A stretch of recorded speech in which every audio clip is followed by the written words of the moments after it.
next topic what we are going to see is devices in multimedia. So what are the devices? So multimedia systems will rely on specific hardware to capture, process, store and present the content, right? So we are having some input devices like microphones, webcams, digital cameras and scanners, and output devices like a speaker, headphone, monitors and projectors. All the devices, input and output devices, are used for that purpose only, right? So we need to capture our input and we need to deliver the output. So these are the things, right? Storage devices like large capacity drives, HDDs, SSDs, and optical medias are needed to handle the significant data volumes. And the processing hardware, specialized hardware like a digital signal processors and compression boards assist in managing and decompressing the multimedia data in real time, right? So these all are the regular things which we need, right? So why? Because we are normally using everything in our day-to-day life. There is nothing extra. So sometimes we may need some extra things like digital cameras and web cameras, like that. Something extra items we may require. Those things we can buy and we can install it in your. So messages. So first, what we have seen, devices. So what are the devices which we are using in the multimedia? So now messages, multimedia information is conveyed in the form of data streams. This is what first itself we are seeing. So we are traveling the data from one source to another destination. So in the form of data streams with the specific characteristics. The first character is data stream. Unlike the traditional text data, multimedia data streams are typically continuous and require real-time delivery and playback. Means what? Data streams means it won't wait for any time. Yes, on spotlight it should be coming. It should be on track to identify the data what it is. So this is what called as message data stream. And networking la, the protocols like a real-time transport protocol or TP and real-time control protocol or TCP are used for efficient delivery of the streaming media over the network. Why we need a protocols? Protocols are the rules, okay, set of rules for communication. When we are doing some kind of communication, protocols are responsible. They are the standards. They will be helpful in delivering the messages. Okay, and messaging, coming to the point. So before that, how the data are conveying. So we are having some characteristics like a data streams as well as in networking, right? So how the messages are. So in the application, the messages can refer to the embedded voice or the video messages within the communication tools like email. So nowadays, what are the messages we are sending? We are sending a normal message. That is a typed text as well as a number combination message. Yes, as well as images, audios, videos, everything we are sending as a message, right? So these all are things are embedded into a voice or a video messages within the communication tools. Okay, communication tool, we are combining everything, putting in one place and we are sending them. What about the timings? So we are talking about the timing and the standards. Timing and standard is one topic, right? Timing and synchronization are a critical in multimedia system to ensure a seamless experience. So here timing is very, very, very important. The data means like the data when you are sending a data to another person, they want to receive it as soon as possible. Even you want to send it very fast, right? If you are sending a WhatsApp message to your friend, message what you will think, you have to get a tick mark immediately. It means like the message was delivered very easily, faster. If not, if it is still rounding, buffering, then what? How you will think like it is taking time. My network is not supporting.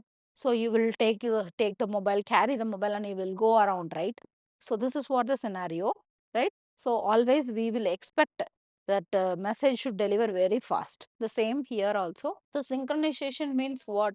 We are combining the audios as well as the videos as well as the text. All these things, no, continuous and the discrete data. When we are doing the synchronization, it should be exact. So sometimes video we will we will be seeing like the voice will be in one direction, the sound will come in another direction, right? It won't lip sync also, it won't be done, right? So it is what the thing is. So the synchronization of the media stream should be given correctly. The video should play in the synchronization. So real time requirements. What are we needed to do that? Real time lo what and all we need. Systems must support the real-time recordings and played, requiring efficient I/O and operating system support, right? So always efficient I/O in the sense input and output, as well as the operating system support is mandatory. So jitter and latency. So what is that? Network performance factors like latency and jitter, there is a delay. Already I told you can be seriously affect the quality of the streaming multimedia when the this thing latency delay when we are combining both if not are traveling in the same path. That is now I am saying hello is coming now, hello, like that. Yes. So the voice was telling hello in the front and the word hello sounds later. So it is a delay, like it is a latency delay. It will create a serious issue in the multimedia file whichever you are sending. Okay. So standards means what are the standards? We are having some international standards to ensure the interoperability and the quality across the different platforms and the devices. So compression standard, what are the compression standard we are having? Essential for managing the large file size and enabling the efficient storage and the transmission. Okay. So in this compression standard, we are managing the essential file size and we are compressing the efficient storage. Okay, JPEG means Joint Photographic Experts Group for still images. We are using this JPEG only as a standard format for images still. If you are having a mobile in that gallery, you can go to the details of the pictures and you can see the extension of the file. Okay, so extension mostly the JPEG will be there, right? The MPEG, Moving Picture Experts Group, including MPEG-1. This one where we will see the video file. Okay, movie files what you are downloading, no? So you might have seen all these things: mpeg1, mpeg2, mpeg4, mpeg4, mp4. So these things you might have seen in the video files, right? So whatever the movie files you are downloading from online, so you will be having this kind of extensions, right? So these extensions also will be for video conferencing and communication. So this extensions mostly we will get for video conferencing file extension. So these are the standards. So communication protocol, still some protocols are there. First, what protocol we have seen here? So what are the protocols here? Just a compression standard we have seen. So after that we are having some protocols as well as some standards. So communication protocol means protocols are the rules and regulations which we are used for the communication. Okay, SIP, session in initiation protocol, means when you are transferring multimedia from one place to another place, that is one source to destination, right? So we need to manage the data from the beginning to the end, right? RTSP, real time streaming protocol, for controlling the media presentations, pass and the fast forward. Authoring or content standards means HTML and JavaScript for web content and VRML for virtual reality modeling. So these are the things, authority and content. So HTML and JavaScript means what? HTML might be have studied before, right? So HTML and JavaScript. What is HTML and what is a JavaScript? HTML is a tool where we are designing the web page. Yes. JavaScript is a language where we are writing the coding for the particular design. So these are the things, when we are having these things, we need to authorize and we need to access the content. So these are the things. And file format. File format means AVI, audio video interleave. QuickTime, MIDI, musical instrument digital interface. So for representing the musical information, right? So these are the files used for audio and videos. Speech generation, analysis and transmission. Next topic what we are going to see is speech analysis, transmission and generation, right? So these all things we are going to see. So what is a speech? So speech is the most natural form of the human communication. Yes, why we are speaking? To communicate with others. So without speaking, you sit in some place for quietly for a long time means you can't. So speaking is very, very important to deliver some messages to others, right? So multimedia system also process the speech for communication and the interaction. They are also providing, like if we are giving some content, the content will be read out by the audios. Yes, audio tools, they will read it and they will give you, they will make the thing to read it for you. The speech processing involves the generation, analysis and the transmission. These three only we are going to see. So speech process la, what is a speech generation, what is analysis and what is a transmission. So it is used in telephony, VoIP, virtual assistants and multimedia applications. So virtual assistants in the sense what we are using nowadays, Siri and Alexa, right?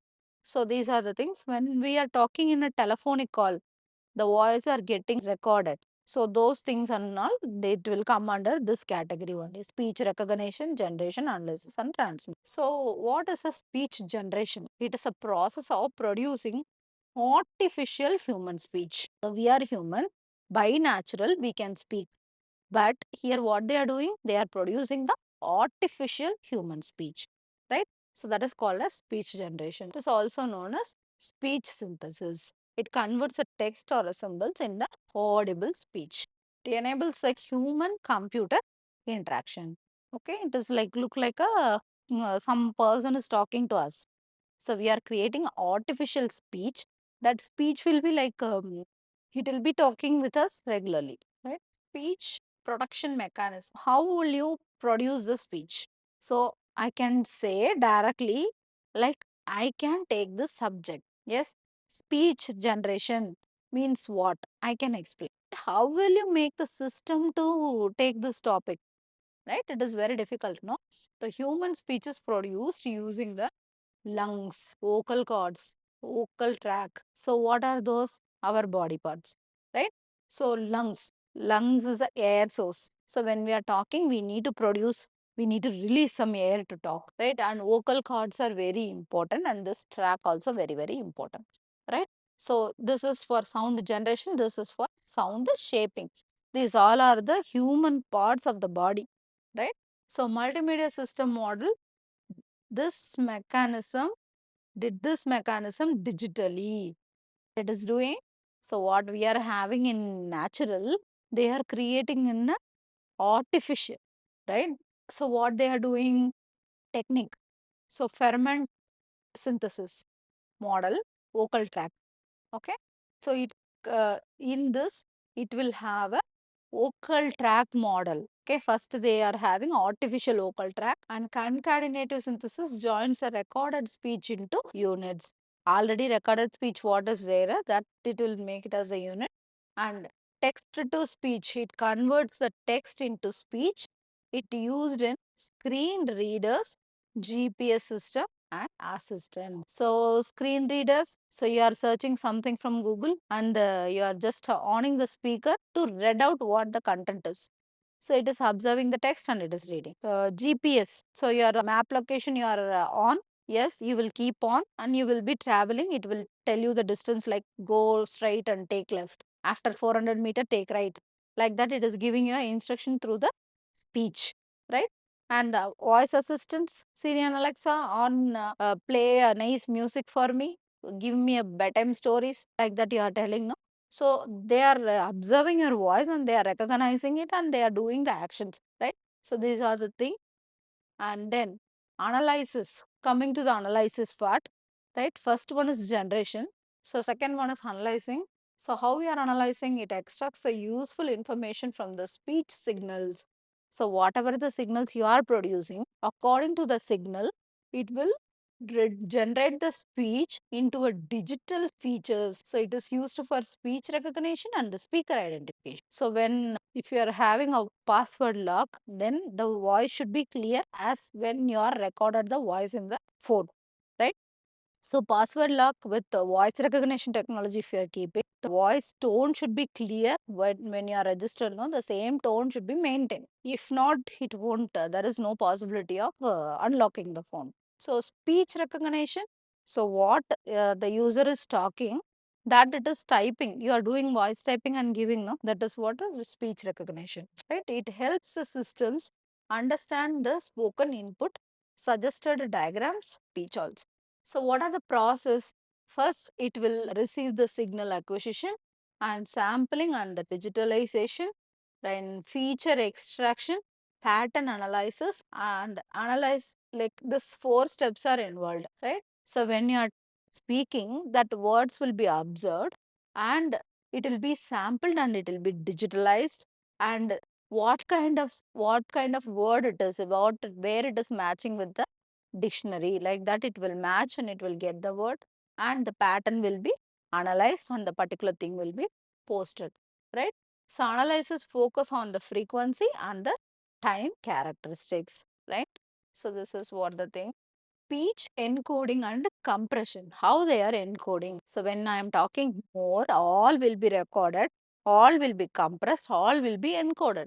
Speech signals require large bandwidth, means more size it needs, right? Encoding converts the speech into the compact digital form, that is zeros and ones. Compression reduces the data size, and the common techniques are PCM, LPC, linear predictive coding. So using these methods, they are compressing it and they are filtering the values. So what is a transmission? It sends the speech data over the communication channel, right, from source to destination. Okay, transmission means the sending of the data from one source to destination, right? It is used in telephone networks, VoIP, voice over internet protocol, VoIP and a voice over internet protocol. Okay, video conferencing. It requires how delay and minimal distortion. So where there is a chance of getting negative values or wrong values, right? So it will avoid all those things and it will find out the exact value. So noise and interference. So always the data will have a noise. That noise will be reduced and the delay and the jitter will be managed, right? The delay in the latency, packets lost in the networks. First, we have seen about the packets, no? If the data packets are lost, then again it will be a problem. And the bandwidth limitations are there. Multimedia system uses a error correction and the buffering. So always whenever the data are getting sended, the error correction and the buffering also will be done, right? So last, speech recognition. So it converts a spoken words into a text, right? So when I am talking, that word will be matched with their database. When there is a match, then it will produce the word as a text, right? So language models will be there. It is used in voice commands, dictation system, right? So many people, they cannot able to write, so they can dictate it. It will type and give you. Okay. So applications of speech processing, where and all they are using is voice assistants like Alexa and Siri, call centers, language translations, assistive technologies, multimedia communication systems, right? So here we are completing the unit 1.